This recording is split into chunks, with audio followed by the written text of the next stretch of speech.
2025.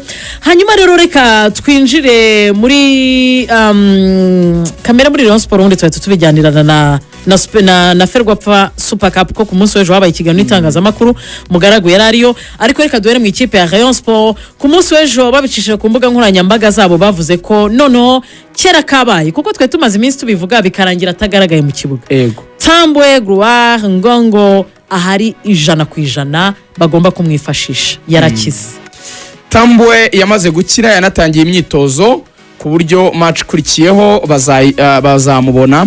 Rayon Sport match kurikiyeho ya championnat bagomba gukina nande na ETSR saa 12 n'ice ku wa gatandatu. Yego, ubu rero yemerewe rwose kuba ari kuri feuille match cyangwa se abaganga bamaze kumuha green light, yashobora kuba yajya mu bakinnyi bashobora gukina umukino. Wenda kubera yuko yaravuye mu mvune yashobora kudakoreshwa wenda iminota myinshi kugira ngo aze gahoro gahoro, ariko icy'ingenzi nuko yagarutse mu myitozo, icy'ingenzi nuko ashobora kujya mu bakinnyi bakina umukino.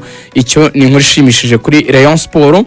Ni nako kandi Abedi nawe ibye biri bugufi cyane kuwa mbere w'icyumweru tugiye gutangira mu cyumweru mbese gitaha nawe azagaruka mu myitozo iri full akorana n'abandi 100%. Urumva yuko bagize amahirwe yuko bagiye kubakirira mu gihe gisa naho cyegeranye, kandi nigiye koko bana bakeneye kubera yuko bagiye gukina Super Cup mu gihe kiri imbere tugiye no kuyijyaho. Mu gihe tuza mu mategeko ya Super Cup abakinnyi bashya bashobora kuzakoreshwa cyangwa se byanemewe ko bakoreshwa. Rayon Sport twababwiye rutayizamu guturuka mu gihugu cya Cameroon. Uyu rutayizamu ukomoka muri Cameroon agomba kujya mu Rwanda ku munsi w'ejo. Ku munsi w'ejo kabisa kwa gatatu. Rayon Sport Biumula amazina yavuge neza yitwa Jire Armand ko Biumula.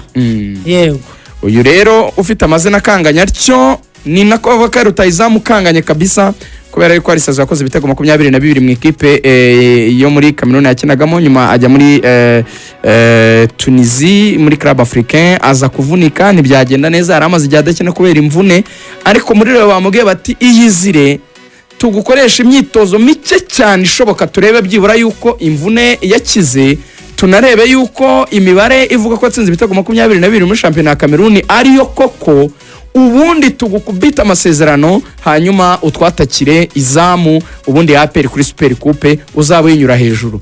Bivuga ko kuri Super Coupe rero Rayon Sport izaba imeze neza cyane. Uyu rutayizamu nibabona ari Shwadil Kagwa ari umuwinga wa hatari ahari. Rayon Sport Ngong azaba yarakize none ari ibuye ari isasu. Abeda azaba yarakize ari urwembe.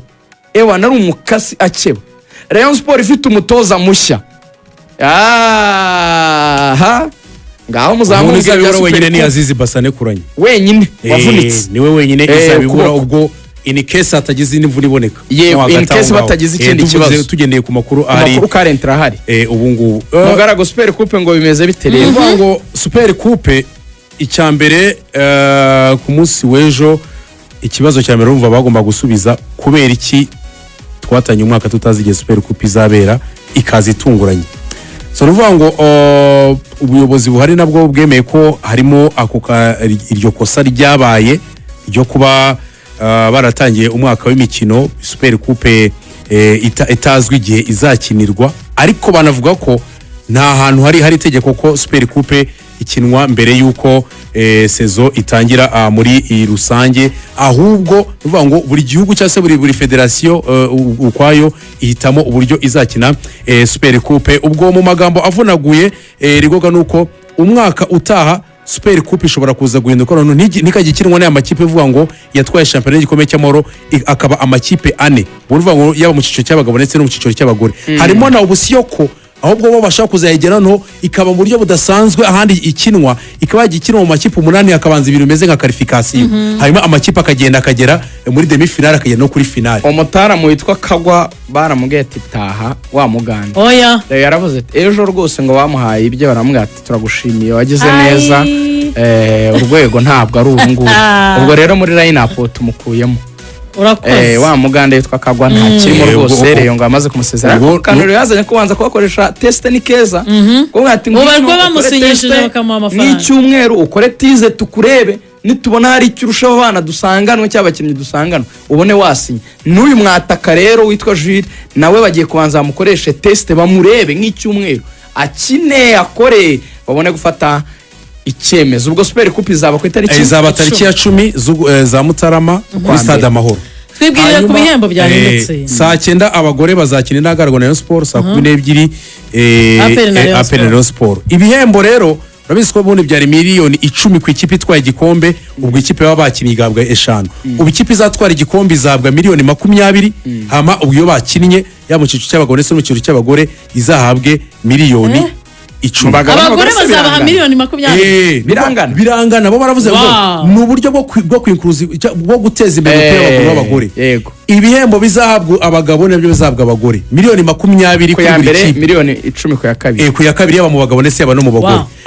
Ku wa kane na Rayon kuri finale mu bagabo mu bagore bikaba naho ni indangarwa na Rayon. Erega ni indangarwa na Rayon. Ibaze Murera itwegukanya twombi ikabona miliyoni yabonye agasarere ku kwezi kwa mbere. Ubwo ibiciro byo yigirire muhwe niba ari uko ikennye. Ibiciro by'iyo mikino rero biraza kujyanze ku wa kane no ku wa gatanu w'iki cyumweru nibwo muzamenya uko muzagura amatike ndetse n'ibiciro byayo. Hari n'ibindi birori byinshi bigiye bitandukanye bizaba. Tuzakomeza kwiganira kuri ku itariki ya 10 z'ukwezi kwa mbere.